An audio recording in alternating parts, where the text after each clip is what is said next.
Geriausia intymi patirtis ne visai ta pati abiem. Orgazmas ne tik malonumas, bet ir mokslinis stebuklas su didžiuliais skirtumais.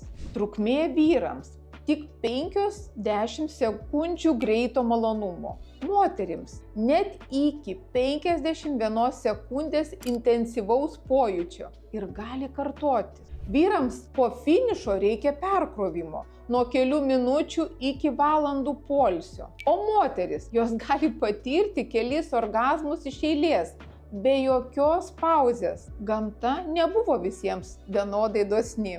Vyrams vienas pagrindinis būdas, moterims ištisas žemėlapis malonumų.